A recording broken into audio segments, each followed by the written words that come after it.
बहुत पुरानी बात है। भरतपुर नामक एक गांव में रामू नाम का एक कुम्हार रहता था। गांव के सभी लोग रामू से ही मिट्टी के बर्तन लिया करते थे।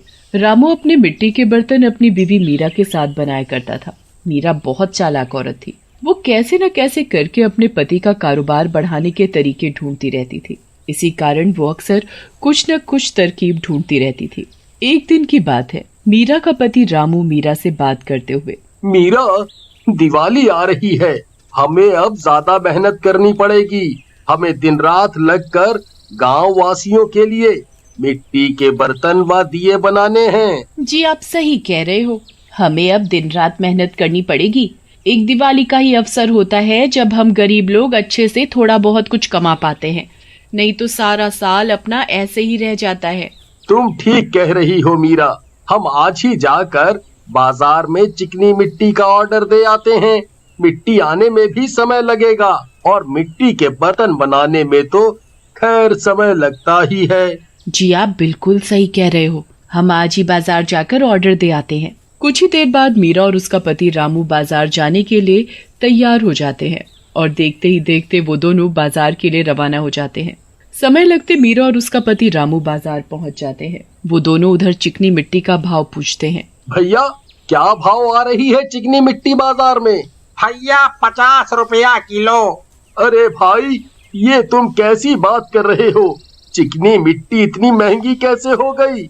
हमारा तो चिकनी मिट्टी का खानदानी कारोबार है। हम तो शुरुआत से 10 रुपया किलो चिकनी मिट्टी खरीदते आए हैं। अरे भैया, अब वो जमाना गया। देखा नहीं, कोरोना ने सबका धंधा कितना ज्यादा ठप कर दिया है। इस कारण चिकनी मिट्टी के भी रेट बढ़ गए हैं।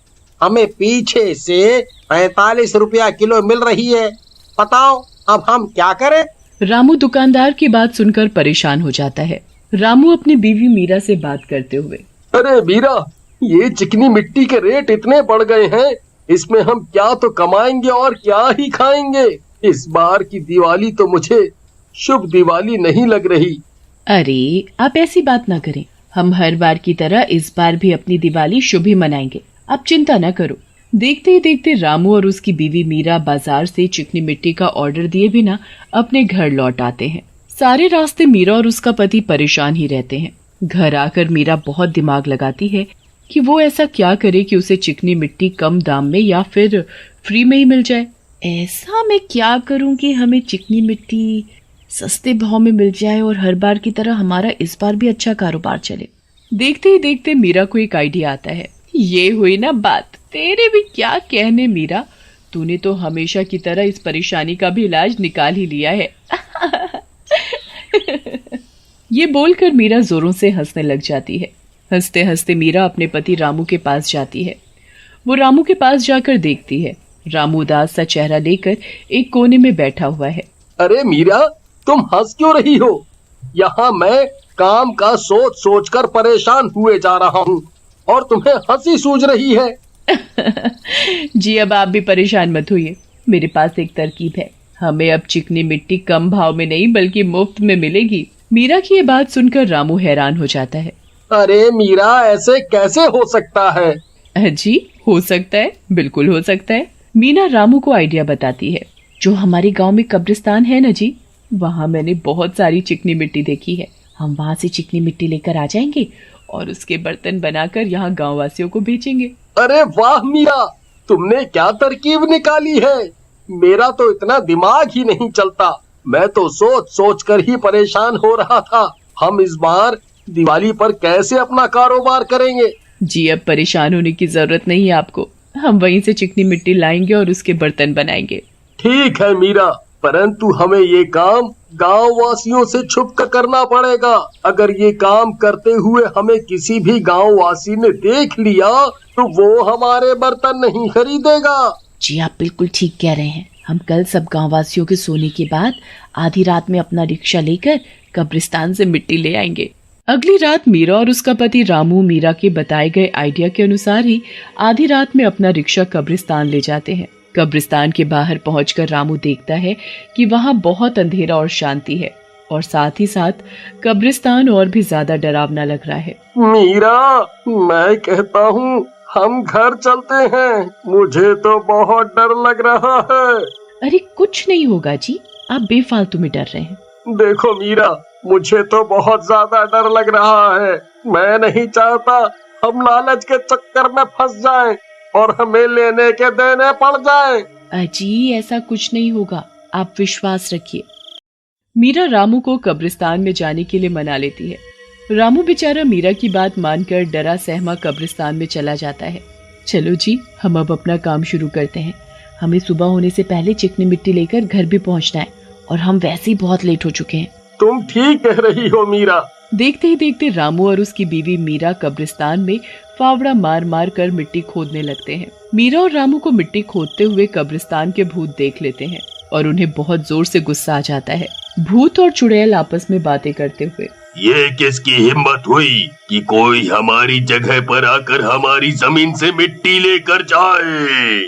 हाँ भूत, तुम बिल्कुल ठीक कह रहे हो। ये दो लोग आधी रात में हमारी जगह पर क्या कर रहे हैं? मुझे ये देखकर बिल्कुल भी अच्छा नहीं लग रहा है। ये हमारी कब्र खोदकर मिट्टी निकाल रहे हैं। हाँ, हमें इनका कुछ करना पड़ेगा।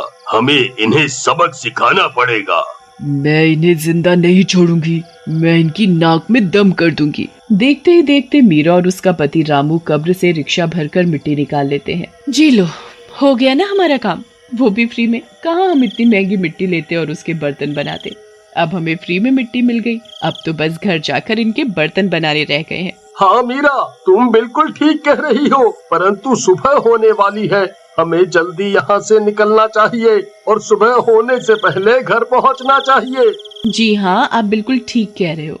देखते ही देखते रामू चिकनी मिट्टी से भरा हुआ रिक्शा खींचने लगता है। कब्रिस्तान में रहने वाले भूत चुड़ैलों को बहुत गुस्सा आता है और वो मीरा और रामू के पीछे लग जाते हैं और उनके साथ साथ उनके घर पहुंच जाते हैं। चुड़ैल और भूत अपना वास अब मीरा और रामू के घर में ही बना लेते हैं। चुड़ैल भूत से बात करते हुए, मैं इस रामू और इसकी बीवी की नाक में दम कर दूंगी।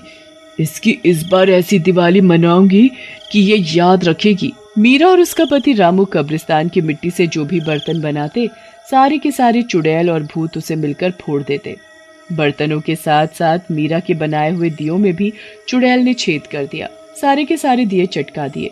दिए अब दिए जैसे रहे ही नहीं। अब उन दियों में ना तो तेल भरा जा सकता था और ना ही घी। बेचारी मीरा और उसका पति रामू ये देखकर परेशान हो गए थे। रामू मीरा से बात करते हुए, मीरा, मैं समझ ही नहीं पा रहा हूँ। ये मिट्टी तो बिल्कुल अच्छी है, साफ सुथरी है, इसके दिए भी इतने अच्छे बनते हैं, परंतु हमारे दिए फूट कैसे रहे हैं? ये मेरी समझ से बाहर होता जा रहा है। हमारे कुछ भी दिए नहीं बने हैं और दिवाली में बस 2 ही दिन बचे हैं। जी मैं भी इस मिट्टी के दिए बना बना कर परेशान हो गई हूँ। समझ नहीं आ रहा क्या दिक्कत है। जैसे तैसे करके रामू और मीरा दिवाली पर बेचने के लिए कुछ दिए बना पाते हैं। मीरा दिवाली से एक दिन पहले बाजार में दिए बेचने जाती है। मीरा के साथ एक चुड़ैल भी चल देती है। बाजार में मीरा की शक्ल डरावनी हो जाती है और मीरा एक चुड़ैल की तरह दिखने लगती है। मीरा का चेहरा देख उसके पास कोई भी ग्राहक नहीं आता। दिवाली के दिन मीरा के पति रामू की तबीयत बहुत खराब हो जाती है। मीरा ये देखकर बहुत परेशान हो जाती है। वो अपने पति रामू को हॉस्पिटल लेकर जाती है, परंतु दिवाली के कारण हॉस्पिटल में डॉक्टर भी नहीं होते। ये देख मीरा और भी ज्यादा घबरा जाती है। मीरा बहुत जोरों से रोने लगती है। अरे मेरे पति को क्या हो गया? मेरे पति की आंखें बंद हो रही हैं। ये बोल भी नहीं रहे, मैं क्या करूं? मीरा बहुत जोरों से चिल्ला चिल्ला कर रो रही होती है। तभी चुड़ैल और भूतों की टोली मीरा के सामने आकर खड़ी होती है। बहुत लालच है न तेरे अंदर पागल औरत। अब तुझे पता लगेगा लालच का क्या नतीजा होता है। अरे कौन हो तुम? हम सब वही हैं जिनकी तूने कब्र खोदी है।